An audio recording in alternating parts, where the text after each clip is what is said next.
Welcome back. You're listening to WSB Stony Brook. You just listened to an EP called Echo by the band called Stories Through Storms. They're based out of Kansas City. I'm joined by two of the members right now on the phone. How about you guys introduce yourselves and tell us a quick history of the band for people that may not know you? Hey, what's up? I'm Storm. I'm one of the vocalists of Stories Through Storms. I'm Austin, the other vocalist. So how? Go ahead. Sorry. Say that's the only problem of doing it through phone. It's always hard to tell when everyone's going to start talking. But anyway, so just give us a quick history of the project. We started out in 2013, I believe. I don't even remember. It's been a long time. But I started out in 2013 as kind of just wasn't really supposed to be too serious at first. Kind of just a thing to play around in. We both had been in a few different bands, a few different projects. We'd been in a past project together. After about a year of doing the band, just a solo vocalist, me and Austin had reconnected, and we reached out to him and said, why don't you just come in and we'll work together on this, and the rest is kind of just moved forward from there. You being kind of like the only original member, what was kind of that transition like in finding new people and trying to find that sound you kind of wanted? It really wasn't too hard, actually. I mean, we've gone to quite a few members, but the ones who have stuck are the ones who have helped us to generate this sound and create what we are. Nick, our guitar player, he's been a very vital piece in this band, and he's been one of the only other members that's been here longer, and he's the machine that's writing writing most of the riffs and putting the licks together, so he's been a blessing for us. So, like I said, you guys are from Topeka, Kansas. Hopefully, I said it right. But so, what's that scene like over there in Kansas? Well, we're we're kind of northeast Kansas, actually. I mean, we're out of KC and Topeka. Topeka's starting to pop off a little bit more. It's getting a little bit more traction and more bands coming through a lot more often. KC is a pretty major market in the Midwest, so we see a lot of action there too. So I mean, it does pretty well. It's getting better in Topeka. Topeka was kind of dormant for a while, but things have been doing better, and it sparked up, so I'm happy about that. Any other local bands that people should check out?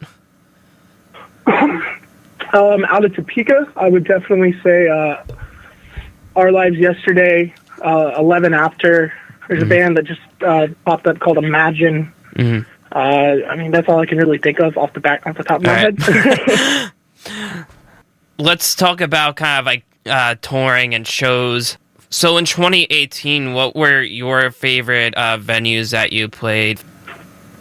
For me, we got to we played quite a few hometown shows, which was really cool because, as I said earlier, Topeka's kind of laid dormant for a while. Yeah, and the shows were insane. It was a huge response from the town, and it was just so cool to see, all the people coming out and supporting us and whatnot from the hometown. It was the first time we've gotten to experience it, and it was overall awesome. Let's kind of move into the EP called Echo. I got a lot of questions about it, but let's just start off with the album art. For people who haven't seen it, it's pretty much it's your band's logo as well as two hands holding an alive and dead flower. What's kind of the overall concept of that, and why'd you pick it to represent your release? That's an Austin question. I'd say, well, the lotus flower kind of resembles like rebirth and whatnot. And I feel like this whole process for us going to a platinum producer and all that has kind of just been like a rebirth for the band. And so then the flower is like pointed at the mirror, and in the mirror's reflection, it's dead. Kind of just gives the overall feel of the album. There's a big contrast in the EP a lot of the songs being darker, a lot of the songs being more positive. Okay. Kind of has that contrast of depression and not being in depression and fighting for the things that you love. And so, like you said, with kind of finalizing your sound and working with kind of a platinum producer, I was listening to your discography the other night and kind of getting like a feel of the other two releases and the new one.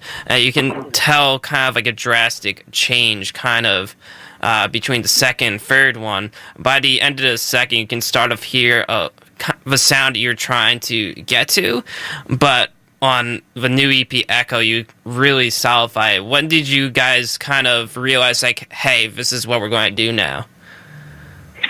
I think we started writing, well, Nick started writing a lot of demos right after we did our second EP.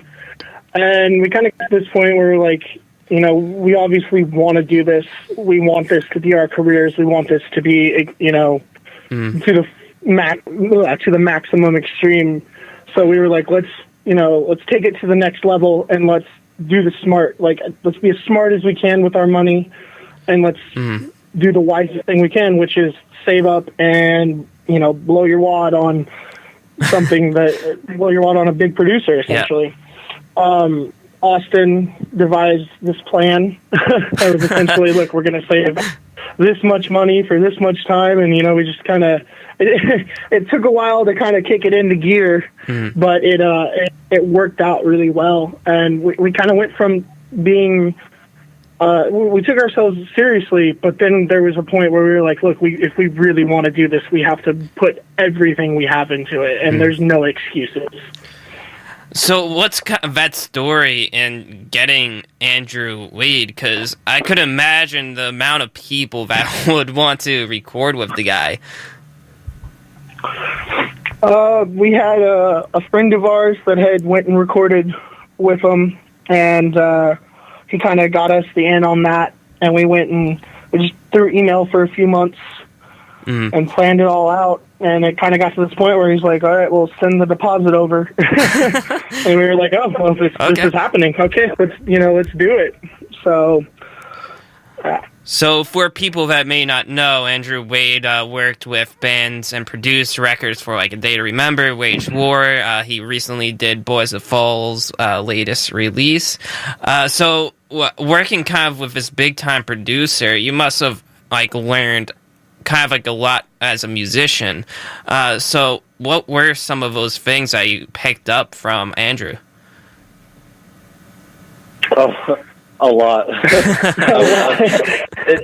Honestly, like just sitting there watching him pick songs apart, like you just learn so much about songwriting, and he has a lot of great advice as far as like song structure and like, I mean, even from a business side of things, we learned a lot from the guy. He definitely helped mold this side of us. Him and Andy K was the one who he put a lot of work into this as well. He works down there at the audio compound with him. Both those guys, the amount of work and time they put in on this, like, it doesn't seem. It seems like, I'm sure it doesn't seem like a lot to them because they do it constantly, but I mean, they had an impact on this and an impact on us as musicians, and I think it's helping push us to a higher level for sure. So I think more than anything, what we learned was probably they definitely showed us what it takes to make it in the industry. So going to the studio and recording there, did you change anything up as compared to your older releases in the way you do things? Not in the writing process per se. I mean, there was the pre-pro with them, which is, you know, where you sit down with all your demos and kind of dissect everything. And that was a little new to us because we had brains from the outside that were looking in on it and that had great insight and great writing ability, and their changes and the recommendations they made to us to create it were something, you know, that we probably would have never thought about. You know, there were certain demos that went from, oh, this is all right, to whoa. You know, it just kind of it blew us away at a certain point. There was also there's a point where while we were down there, we hit this point where we were like, we want this to matter as well. You know, we don't want this to kind of go unnoticed. So we decided to kind of put together like a marketing plan essentially, and we started working with after we got everything done and we came back and we were getting ready for the release. We started working with David Puckett, or We Came as Romans, and he's been helping us with the marketing side of things and all that.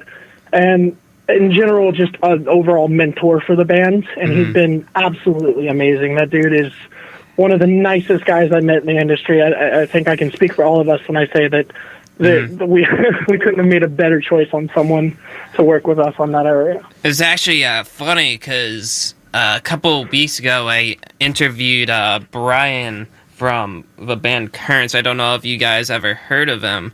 They're based out of Massachusetts, but so we were talking, and we were talking about how they were touring with We Came as Romans, and he was telling me like kind of all about how like We Came as Romans are pretty much very independent in that way in marketing and just putting themselves out there. They're kind of this high-tier independent artist, but they're, like signed, but they're doing all this stuff themselves, Yeah, they're very self-sufficient, which is a model that we very much, I think, want to aim ourselves towards. They do a really good job and they take pride in their work, which is awesome.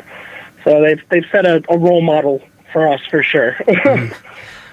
All right, so with this record, you did have a lot of experimentations. You definitely hear on Spectrum when you add a little bit of kind of that hip-hop feel with kind of like the little rap part with some female vocals. What were some parts you implemented that you really enjoyed and may want to implement again in the future? The rap part is definitely something that has been, as you mentioned, it's very experimental. That song was one of the first tracks we put together, and it just kind of developed over time with all this different stuff. We were like, we're just going to try this. These parts are really cool. We're all inspired by completely different, kinds of music and whatnot. So it was one of those things where when that track came together, we were all just like in awe. We were so happy that it was something that was so different compared to, everything else we had been doing. So yeah, and honestly, Spectrum was the only song on the EP that I think we had the majority of it, minus Leia's parts.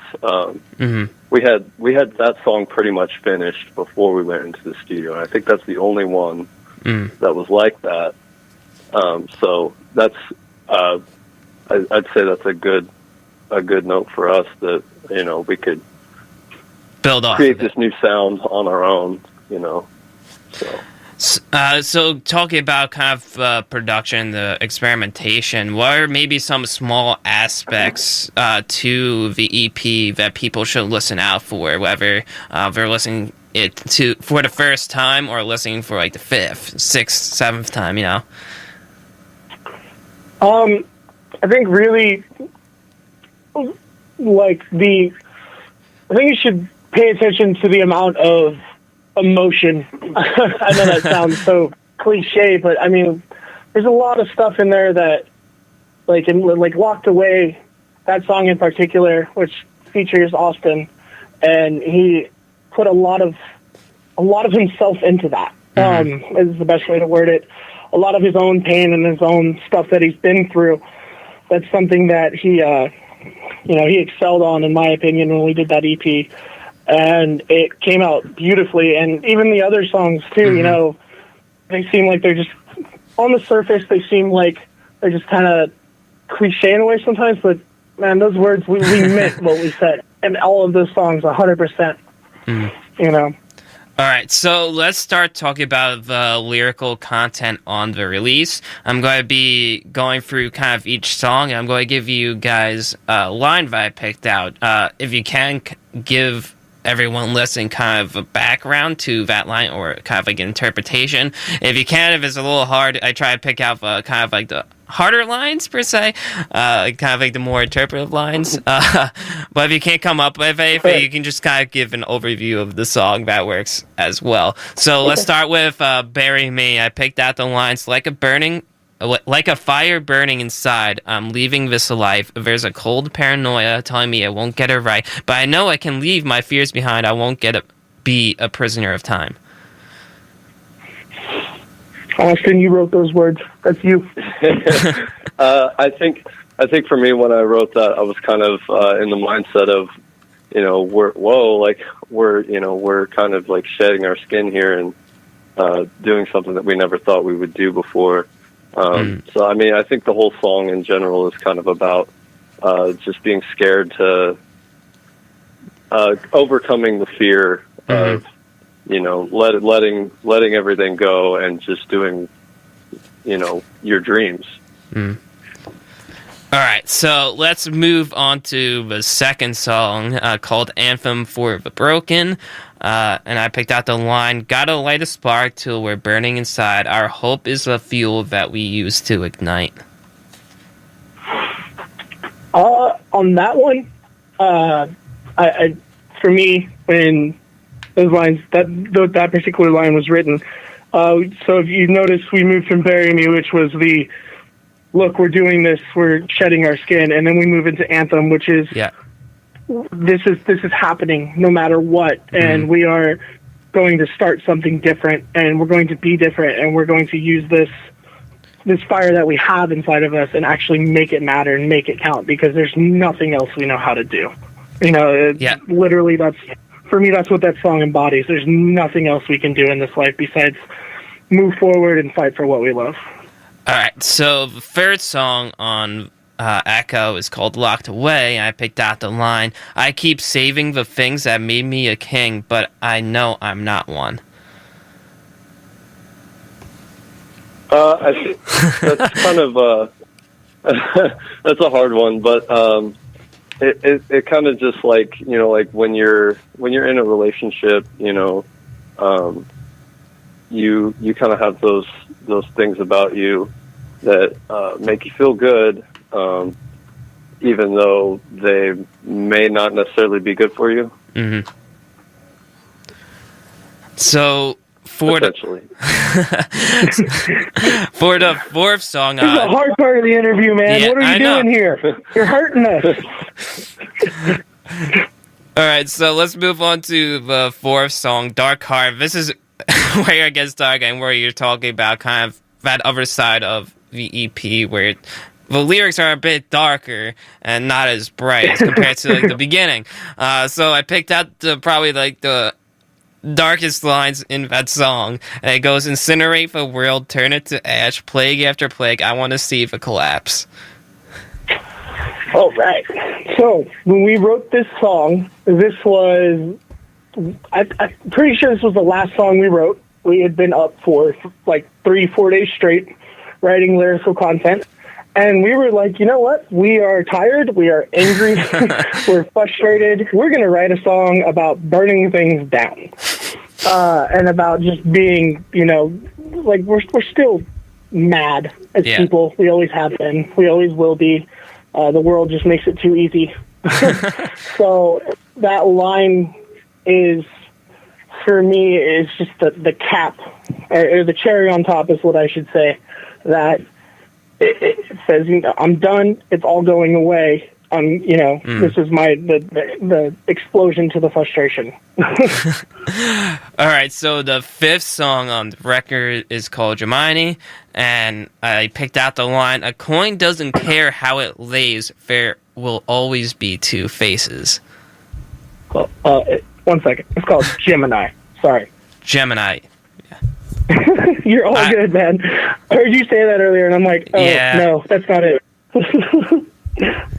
I am always terrible at pronouncing things, so it's all the time. Especially when I try to pronounce like artists like out in like Europe, where they have these like obscure title names and just try to pronounce it. It's terrible.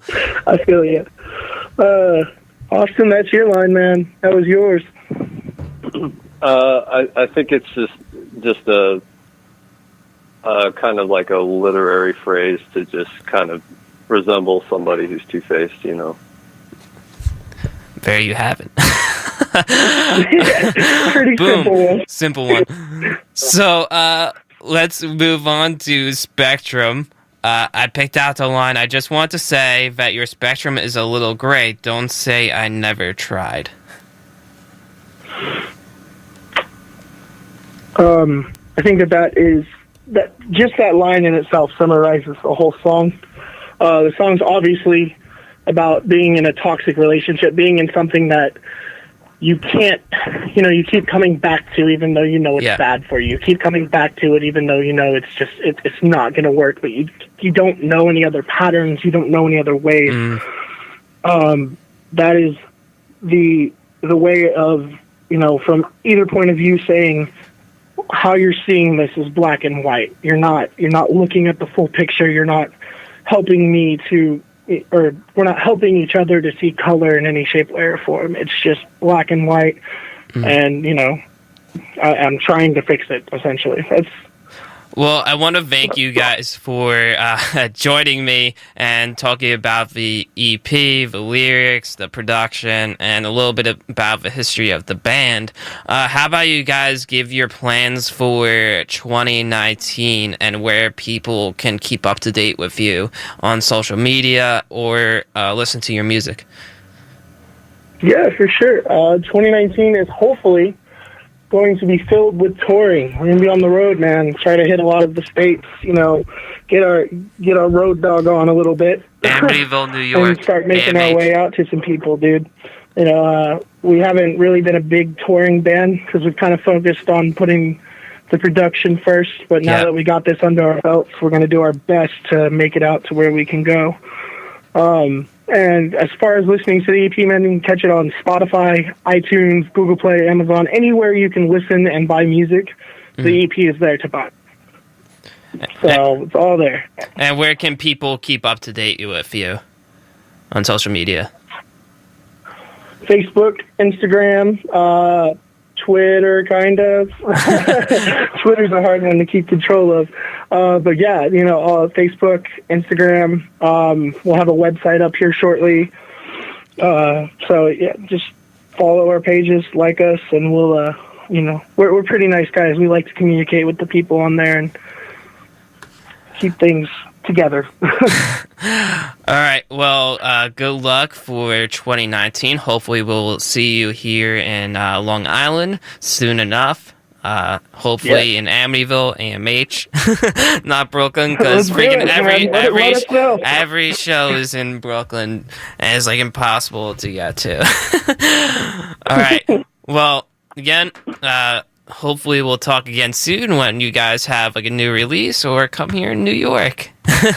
Yeah, man. Right. We appreciate it, man. Thank you so much for having us on. All right. Thanks for having us, man. You're welcome.